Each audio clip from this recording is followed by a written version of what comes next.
നമസ്കാരം. ഫാസ്റ്റ് ന്യൂസിലേക്ക് സ്വാഗതം. നിപ വൈറസ് ബാധിച്ച് കോഴിക്കോട് മെഡിക്കൽ കോളേജ് ആശുപത്രിയിൽ ചികിത്സയിൽ കഴിയുന്ന രാമനാട്ടുകര സ്വദേശി 43-കാരന്റെ ആരോഗ്യനിലയിൽ നേരിയ പുരോഗതി. സമ്പർക്ക പട്ടികയിലുള്ളത് 77 പേർ.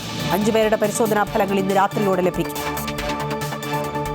തിരുവനന്തപുരത്ത് 3 കുട്ടികൾക്ക് ഷിഗല്ല സ്ഥിരീകരിച്ചു. തോന്നയ്ക്കൽ, ചാക്ക, പുത്തൻതോപ്പ് എന്നിവിടങ്ങളിലാണ് രോഗം റിപ്പോർട്ട് ചെയ്തത്.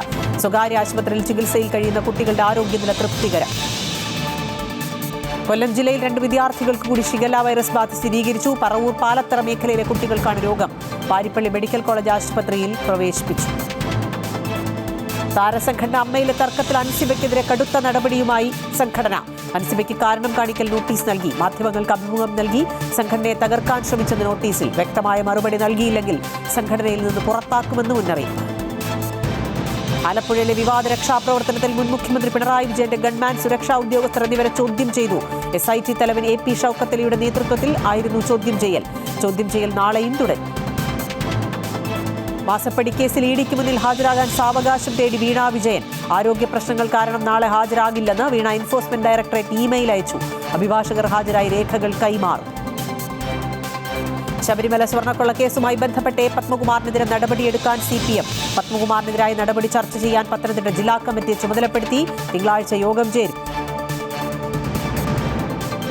പാലക്കാട് ജില്ലയിലെ തെരഞ്ഞെടുപ്പ് തോൽവി പരിശോധിക്കാൻ CPM. പാലക്കാട് ജില്ലാ കമ്മിറ്റി യോഗത്തിൽ MP രാജേഷിനും K ശാന്തകുമാരിക്കും വിമർശനം.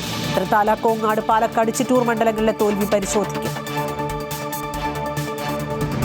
KSRTCയിൽ സ്ത്രീകൾക്കുള്ള സൗജന്യ യാത്ര അനുവദിക്കുന്ന ഓർഡിനറി ബസ്സുകളിൽ പ്രിയദർശിനി പദ്ധതി സ്റ്റിക്കർ പതിക്കാൻ തീരുമാനം. തിങ്കളാഴ്ച ഉദ്ഘാടന യാത്രയിൽ മുഖ്യമന്ത്രിയും ഭാഗമാകും. തമ്പാനൂരിൽ നിന്ന് സെക്രട്ടേറിയറ്റ് വരെ മുഖ്യമന്ത്രി യാത്ര ചെയ്യും. കേരള വഖഫ് ബോർഡിൽ അമുസ്ലിം വിഭാഗത്തിൽപ്പെട്ട 2 അംഗങ്ങളെ ഉൾപ്പെടുത്താത്തതിനെതിരെ സർക്കാരിനോട് വിശദീകരണം തേടി ഹൈക്കോടതി. BJP സംസ്ഥാന ഉപാധ്യക്ഷൻ ഷോൺ ജോർജ് നൽകിയ ഹർജിയിലാണ് നടപടി. 2 ആഴ്ചയ്ക്കകം മറുപടി നൽകാൻ നിർദ്ദേശം. തൃണമൂൽ കോൺഗ്രസിനെ പ്രതിസന്ധിയിലാക്കി നേതാക്കളുടെ രാജി തുടരുന്നു. രാജ്യസഭാംഗങ്ങളായ പ്രകാശ് ചിക്ബരേക്, കോയൽ മല്ലിക് എന്നിവർ രാജിവെച്ചു.